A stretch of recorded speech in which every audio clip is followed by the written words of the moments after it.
Alors, pourquoi sommes-nous revenus à Porto Natales? Eh bien, parce qu'on a vu qu'il y avait une jolie croisière, on va dire, à faire au départ de Porto Natales. Donc, après avoir fait le Torres del Paine, on est donc revenu sur ce port pour essayer d'avoir une place. On nous a expliqué qu'on pouvait essayer de faire le pied de grue le jour de l'embarquement. Alors, les embarquements, c'est très variable. Hein. Des fois, c'est le samedi, des fois, c'est le vendredi. Enfin, il y a bon, on sait, ce qui est marqué, on ne sait jamais vraiment quand ça part. Là, c'était le vendredi soir. Et donc, il fallait qu'on soit sur place dès l'ouverture des bureaux, donc 6 heures. en 6 heures. La liste d'attente, c'est 3 places. Parce qu'en fait, ils réservent toujours à la dernière minute des places pour les officiels, quand il y aura une voiture de gendarmerie, des pompiers, une ambulance. Et si les places ne sont pas prises, dans la journée, normalement dans la journée, ils nous appellent, ils appellent la liste d'attente. Donc nous, ça a été un embarquement à 22h30, Oui, mais pratiquement, de ils nous nuit. ont pas appelés tout de suite. On nous a pas Hein. appelés, Dans non. l'après-midi, on attendait donc dans notre petit camp hipster groove, tout ce qu'on veut là-haut à Port Angeles. Et puis on s'est décidé à redescendre sur le port vers 16 heures pour bien montrer qu'on était là et qu'on attendait. Et au final, ça s'est Voilà. plutôt bien On a passé fini parce par que embarquer. à l'arrache, on a embarqué et on est parti à 22h30. Monte adentro caminé con la sangre enmudecida, las raíces me llamaban con la voz de la saliva.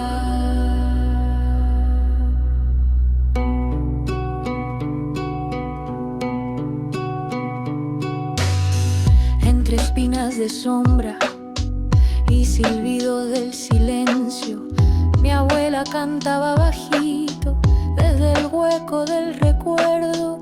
Me hablaba del río seco, de un gaucho que no volvió, de un caballo hecho de humo que la Alors, luna c'est une croisière de 60 heures qui nous fait remonter de 800 km vers le nord en passant uniquement par les fjords chiliens. Donc, on traverse des paysages de montagnes enneigées, des glaciers, on passe au milieu des glaciers. C'est assez, au niveau des paysages, assez fantastique. Un ciel très changeant. Une ambiance à bord assez bon enfant, puisqu'en fait, le bateau est assez particulier. C'est un ferry. Une partie est la partie gauche, en fait, est destinée est un pont pour mettre les véhicules, et la partie droite assez étroite, c'est uniquement pour les passagers. Donc il y a des sièges aviation. On peut dormir dans les sièges d'aviation, mais nous, on pouvait dormir dans le van, ce qui était quand même très appréciable. C'est un peu l'esprit cantine aussi. Bah, Donc le c'est mécanicien fait la cuisine, ouais, on va dire quoi, le laveur de carreaux appelle les gens. Alors c'est le restaurant, c'est 40 places, il y a pas de menu, c'est menu unique pour tout le monde et on doit faire la rotation ouais, suffisamment assez vite. Il doit y rapidement. avoir Hein. combien de On est 200 vite passagers? mis dehors. 200 Ouais, passagers, c'est ça. On est vite mis 200 dehors du passagers. restaurant dès que le repas est terminé. Ça s'enchaîne.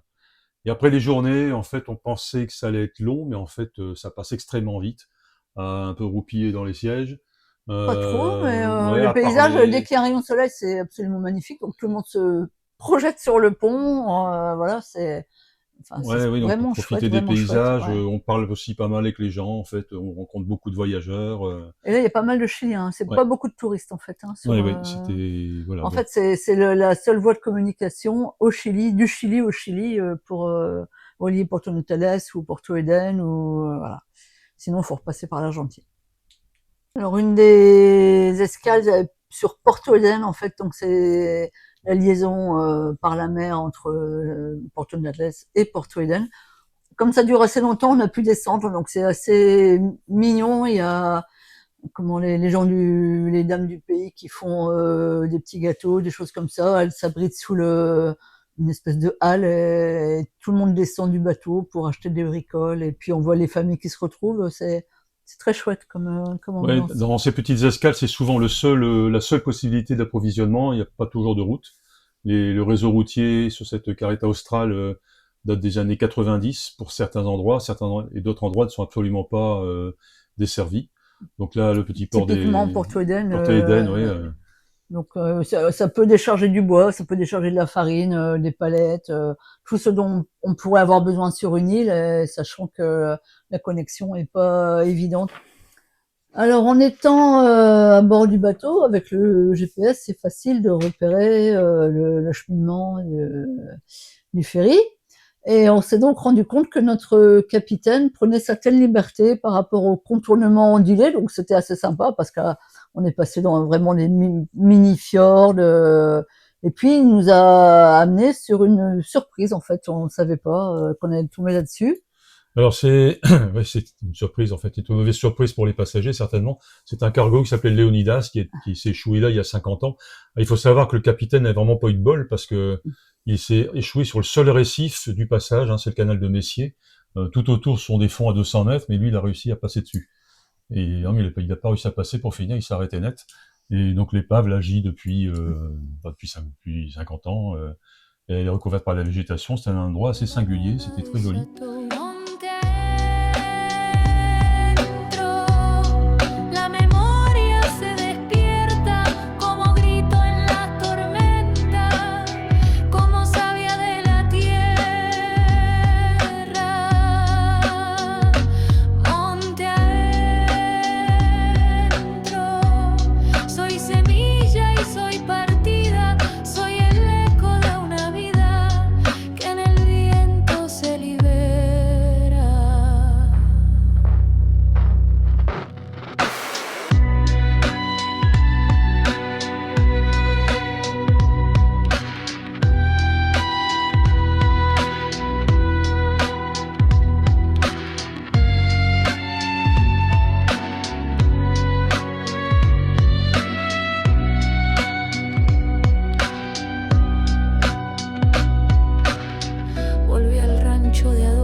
paredes pintadas, todavía estaba mi voz, la vi bailando descalza a mi madre en carnaval, con un pañuelo en el alma y un amor que no fue más.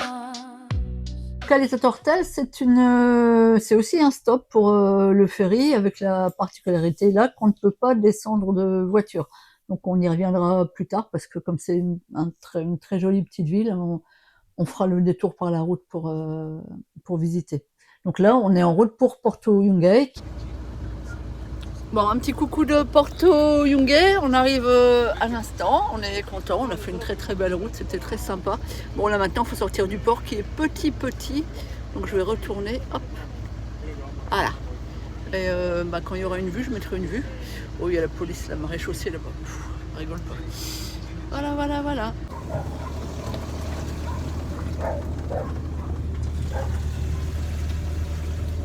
Oh putain, ils sont dangereux quand même les chiens. Les kikis, poussez-vous les kikis. Alors on a débarqué, voilà, et maintenant on va se rendre sur Caleta Tortel par la route. Alors, la route c'est plutôt 30 km de piste. Les cailloux, de la pluie. C'est la Carreta Austral, il y a très peu de goudron sur cette Carreta Austral. Ouais. Le port de Caleta, la petite ville de Caleta Tortel n'est reliée à la route que depuis une trentaine d'années. Donc c'est une ville vraiment très spéciale avec où toutes les maisons du village sont reliées par des passerelles. Alors est-ce qu'on a l'explication de ça sur les passerelles? Oui, en fait c'est tellement abrupt qu'en fait le seul moyen d'accès dans le village, on s'arrête au parking et après c'est 8 km de passerelles qui sont montées sur des pilotis en cyprès. C'est le bois local en fait. Et c'est vraiment une petite ville en fait où il y a tout. Il y a de tout. Il y a l'hôpital, le restaurant. Il y a de tout, mais c'est vraiment essentiellement pédestre, on va dire, parce que c'est en cul-de-sac. Donc voilà. Et c'est un point de départ pour les randonnées, pour les randonneurs. Pour les gros marcheurs, il y a beaucoup de choses à faire. Ouais.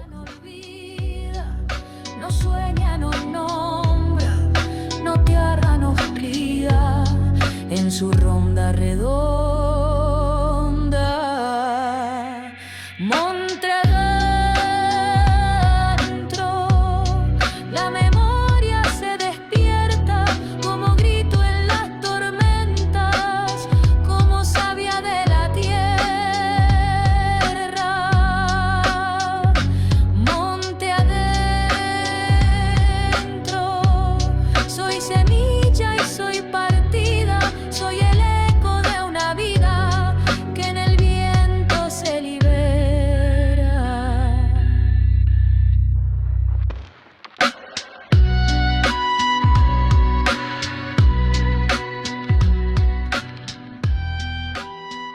Donc voilà, donc on quitte Caleta Tortel, on va prolonger un peu les amitiés qu'on s'est faites sur le ferry. On passera la nuit dans la jolie campagne, près d'une rivière avec nos nouveaux amis, Gérard Voilà. et Babette. On récoltera un clou dans le pneu. d'ailleurs. Oui, on récoltera un Voilà. coup et le lendemain, on devra trouver, se mettre en quête d'un réparateur. Finalement, on l'a trouvé, on va pas dire facilement, mais sur la route, de toute façon, Un vu qu'il y a truc qu'une un peu route, vu qu'il y a qu'une improbable. route, vu qu'il y a qu'une route, on Ouais, était obligé mais- de tomber dessus. Et, Pâtisserie, café, réparateur de pneus, c'était assez marrant. Quoi. mais Alors, qui s'en est bien sorti ah au oui, final. le jeune a fait le boulot. Et donc là, on se remet en route vers l'Argentine, donc direction le point de passage là-haut dans la montagne. C'était quoi? Passe Robayos. Passe Robayos. Que dire d'autre En fait, c'est principalement de la piste. La route était quand même très très humide. Il n'y a plus beaucoup. Voilà, on retrouve la Patagonie dans toute sa splendeur. Ouais, la météo qui a pas été vraiment clémente avec nous.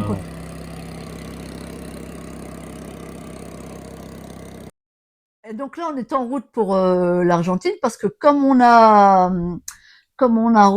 est remonté vers le nord par le ferry, il y a plein de choses très très intéressantes qu'on n'a pas faites. Donc on va faire le voyage en sens inverse avec le véhicule. Donc là, on se dirige vers le Fitzroy et vers le Perito Moreno. Donc d'abord passer la frontière côté argentin. Quelques petits soucis quand même, hein, parce que c'était très joli, un paysage magnifique, petit poste de frontière vraiment charmant. Mais il nous manquait un papier parce qu'en fait c'est pas un passage Bon. courant En fait, oui, c'est pour les touristes. un poste de douane tenu par des militaires ou par des policiers, mais qui ont juste une délégation, mais qui n'ont pas la compétence des douaniers, notamment le contrôle d'Interpol, par Interpol. Donc il fallait demander une autorisation spéciale à Chile Chico. 200 bornes avant de montagne, Ouais, hein, donc on s'est dit on a fait un peu l'impasse. Enfin bon, on le savait, mais en fait, ça nous est sorti de la tête. Oh, moi je savais pas. Ouais, bah moi je le savais. J'ai complètement zappé. Et quand on est arrivé à la douane, on s'est retrouvé devant les douaniers, enfin devant ces policiers qui nous ont demandé notre papier, qu'on n'avait absolument pas. Ouais, on se voyait pas refaire les 250 bornes de montagne. En plus, le temps c'était un peu déchaîné. On voyait que ça montait. Pas bonne du tout, la piste était pas bonne. Il y avait pas mal de marais dans le fond. Ça devenait très très glissant. De l'argile, enfin, on s'est dit bon, on n'est pas bien. On sentait plus bien du coup le Perito Moreno ni le Fitzroy. Et puis ils ont eu un peu pitié quand même, les douaniers, ils ont été gentils. Extrêmement sympathiques. On a juste à patienter le temps que les gens qui avaient le papier passent, et puis en fait ça veut dire on a vu passer 3 personnes sur 4 heures. Il a pris son téléphone et puis il a tout rempli pour nous en fait. On sait qu'on a eu de la chance parce que d'autres voyageurs se sont fait refouler carrément.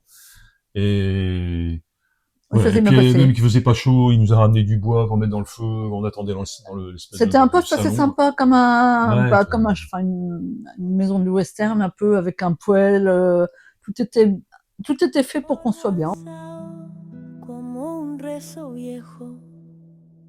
El sol bajando despacito el cerro y yo con la bici despintada siguiendo sombras que ya no están. Mi abuela me gritaba desde el algarrobo, mate en mano, pañuelo al viento. La siesta era un charco de tiempo donde se hundían mis pensamientos. ¿Te acordas del níspero y la higuera?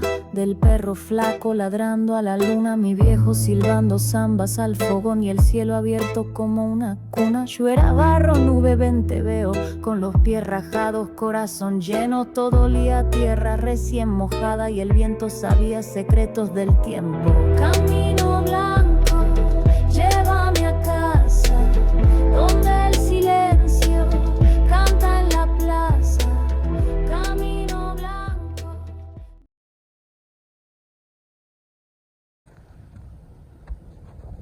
Alors, où sommes-nous exactement? Alors, on est au passage de la frontière. On vient de passer à Chili et No Man's Land, et maintenant on est No Man's Land Argentine. Mais le douanier est en train de manger, donc il nous a demandé de bien vouloir attendre qu'il ait fini. Midi et demi. Bon, Il nous appelle. on nous appelle. On nous appelle. Merci. Bon, donc après avoir franchi cette frontière à nouveau en Argentine, notre projet est de remonter sur les deux points de vue principaux intéressants, en l'occurrence le Perito Moreno, qui est le glacier, le célèbre glacier Perito Moreno, et le Fitzroy, qui est un des sommets les plus hauts de la Patagonie. Mais pour ça, en fait, il faut redescendre les 800 km qu'on a remontés en bateau, il faut les redescendre par la route, ce qui représente à peu près 1200 km de détour. Et après, il faudra remonter. Et après, il faudra remonter, donc on aura fait, pour faire cette croisière, en fait, pratiquement 2500 km de détour. Mais ça valait le coup quand même, hein, oui. Ouais, c'était très intéressant. Ouais. Voilà, donc pour la prochaine vidéo, nous serons sur les glaciers, au Fitzroy, et voilà, et à bientôt. À bientôt. El barrio olía a pan recién hornado y a promesas que nunca llegaron, pero en la mirada de Doña Rosario la